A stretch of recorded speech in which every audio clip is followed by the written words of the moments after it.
OfficialBehindTheGloves.com in association with SJ Boxing here with Jessie Vargas. Jessie, my man, before we even get started on you and your career and everything like that, let's talk about what we're doing here today, giving back to the community. What's the importance of, throughout this entire pandemic, giving back to the community? Yeah, man. Well, I mean, I think it's very important for us to do as much as possible to help out any part of the community, especially the community that you're from. That's exactly what we're doing here. I was raised in Las Vegas, and I figured, any event where we can give promotion to where it's giving back to the community, such as this one, which is they're giving out food and a few other things, and they're actually giving out a car too. So hopefully, it goes to the person that needs it the most. And that's what it's about, man. It's about giving back. Also investing some of your time just to get back to the community, help them out in any way possible. Let's talk about you, my man. You were set to be on the May 8th Canelo card and everything. I was actually looking forward to you as the co-main event. What happened? What happened that it caused you to pull out? Yeah, man. You know what? The only reason why is because my promoter, my advisors, we were trying to figure things out, and it was just figures the better idea just to hold off on another fight later on in the future, later on this year, I mean, and that's what we're doing now. Sorry, man, I was a little distracted looking at my phone. But yeah, man, we're gonna have something going on hopefully early in the year. Don't know what to say, just the promoter and the advisors are trying to figure it out now. Did you have an opponent lined up for that May 8th fight? We were working on it. And but hopefully we get the next one lined up very soon. Now, the word was that you want to move up to 154. Is that right? Oh, for sure, 100%. So no more 147 for you. 54. 54. 54 strong. Are you stuck on the zone? Are you basically contracted to be on the zone, or could you go back and forth to let's say Showtime Fox or any of those stations? Yeah, I'm signed with Eddie Hearn, Matchroom Boxing, Guadalupe Valencia, Al Heyman, and we have a good team together, and we're gonna make big moves. My comeback, I'm focusing on my comeback, making sure that when I come back in an extravagant way, make an impact. The reason why I asked is because if you said an extravagant way, there's another fighter at 147 that had a last fight at 147 but wants to move up to 154 as well. Not that'd be a good style matchup for you, and that's Danny Garcia. So I was thinking about maybe that's why this pullout happened. Maybe that's it. That's a good fight that could be made. Also, I mean, Danny Garcia is a good fighter. That would make for a great fight. So it's another option. It's another option to put out there, and we haven't had any talks about it, but that's something that I'd be interested in. I think we give the fans a great fight. Now let's talk about what's going on in boxing right now. There's a lot of things going on, a lot of components moving and everything. We have legends coming back into the game. Oscar De La Hoya is coming back on July 3rd. We've seen Mike Tyson and Roy Jones fight. Holyfield's going to be the co-main event for Teofimo Lopez and Gambosas. Marco Antonio Barrera is coming back.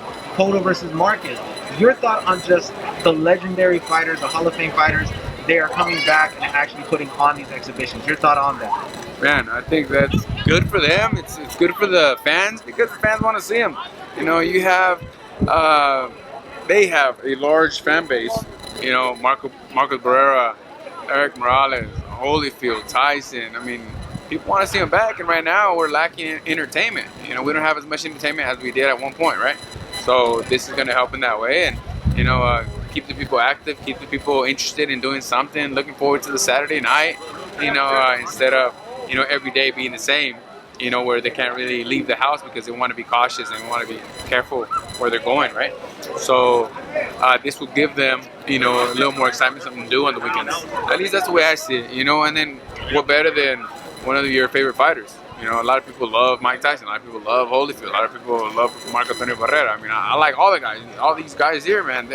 They were huge in their time, and I think they just gave out the vehicle. Yeah. Oh, they're about to? Oh, okay. Hopefully someone gets it quick. But yeah, it's good. It's good for them. They're giving back as well. Mike Tyson gave back to a charity fund right after his fight, right? He gave away a large portion of the proceeds. So it's good for everyone, it seems like. You know what I mean? The fighters feel good to be back and living the moment that they did when they were world champions, when they were in their 20s, their 30s.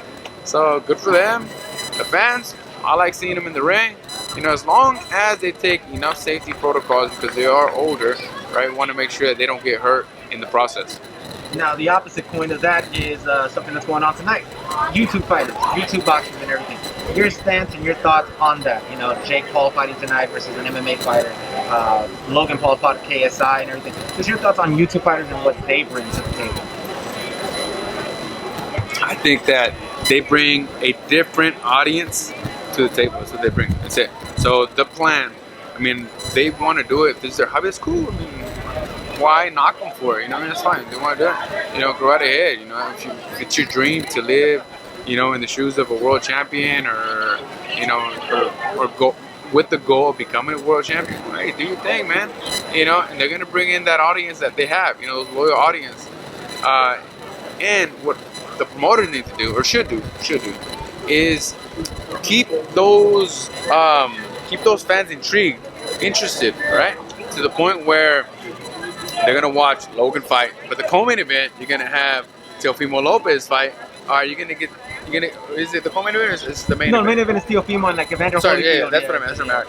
Main event. All right, so Teofimo Lopez, and the co-main you got Jake Paul, right? No, Jake Paul's fighting the main event tonight. I think the co-main event is Regis Prograis versus Ivan Redkach. You see, I'm not a fan of Jake Paul or Logan Paul. Honestly, I'm sorry, but I know they're fighting soon. But what I'm saying is, all right, is that the promoter should have 2 fights. You know, which is the main fight would be a world champion fighter, and then the co-main event could be the Paul brothers, right? That way, the audience from the Logan Paul and Jake Paul tune in to watch their boy fight, and then the main event they get a glimpse of a real fighter in the ring, you know, and making things happen. You know what I mean? The technique, the strategy, you know, the mentality, you know, and they say, okay, Jake Paul's cool, Logan Paul cool, but this is what it's really about. You know, this is what world championship caliber fighters do. You just got to give them that interest, you know. Speaking of interest, what fighters, young up-and-coming fighters interest you right now? I know Teofimo's the world champ, Devin Haney, you know, that whole 135, they have a round robin going on right there with so many good fighters. But what young up-and-coming fighters interest you? Young up-and-coming fighters, the ones you mentioned, man. Ryan Garcia, Devin Haney, dude, Rolly, man, you got a lot of young talent right now. You just got a new kid that just he fought this past weekend. What's his name? He beat Lipinets. He's a good prospect as well. Enos? Yeah, good prospect. I mean, you got a lot of names in here. You know what I mean? And the boxing world is in a good position. I believe that we're gonna have you know, a very good next 5, 10, 15, 20 years because of the talent that I'm seeing so far. All right, man. Final thing, anything you got to say to the fans, my man? Man, just thank you for all the support. First of all, and be ready for my next fight. I should be fighting soon. Looks like I'm gonna be fighting sometime later in July or August. I hope. You know, so once we can confirm everything, we'll definitely post it on our social media. We wish that you can follow us on Jessie Vargas _ on Instagram, Twitter, Facebook, and you know, we'll be back soon. Thanks for your time, my man. No problem, bro. Oh, hey there, fight fans. Didn't see you there. If you guys haven't already subscribed to my YouTube channel, make sure you go to do so by clicking right here, or else.